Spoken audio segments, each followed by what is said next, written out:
Imagine how scary it is to jump on a roof. Parkour athletes are the same as everyone else. They feel that fear. The thing that separates them is they learn to overcome it. It's very easy to get comfortable and get used to things, and we're kind of pushed into that from an early age. We want to make our own choices about what's comfortable for us and what we enjoy. And I think that's part of the spirit of parkour. When you're young, you learn to play. And for me, parkour was always a way of getting back to that.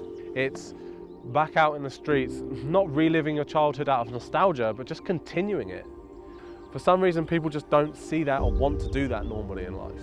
It's hard to go out and throw yourself around and risk falling over and failure because people are just not used to it. But failure is the biggest key to growth, and parkour teaches you that.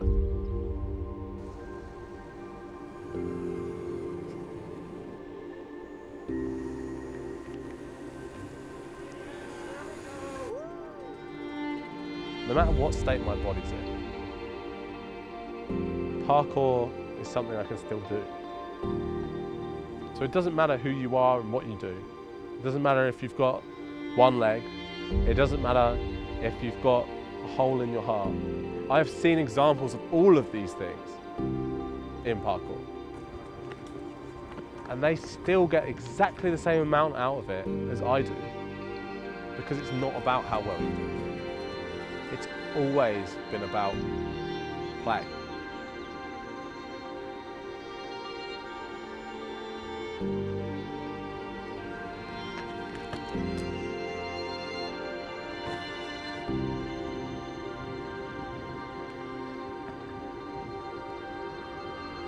Freedom of expression never feels like it comes from you. It just comes, it just appears out of nowhere. And really all you ever have to do to get there is to get out your own way. But a lot of people never get to experience that. I think parkour is one of the best tools I've ever seen for it. You're only focused on the improvement of that moment, the landing on your feet, the survival instinct. And us as human beings seem to have left that behind. We shun the animal side of us.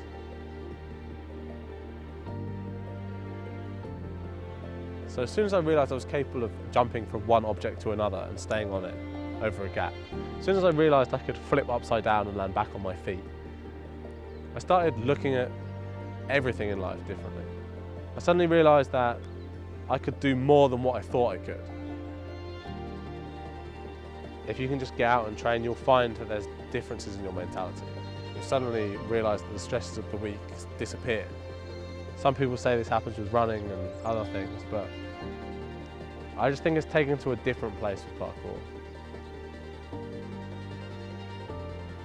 The moment you get that feeling of connectedness with everyone else, that comes from the animal side of your brain. It's not an intellectual pursuit. For some reason, we shun the physicalness of all that. The physicalness of that is what parkour is about for me. That's the animal part of our brain really letting loose. We're almost turning off the other part of our brain that gives us all the trouble. And we're there free to do whatever we want. We're feeling movement, we're out of our way. We naturally know what's going to keep us safe and not, and our brain is the thing that stops us from being safe. Whether it's ego, whether it's fear, they're usually the things that stop us. The intellectual brain that tells us we can't do something, that tells us we should fear anything new.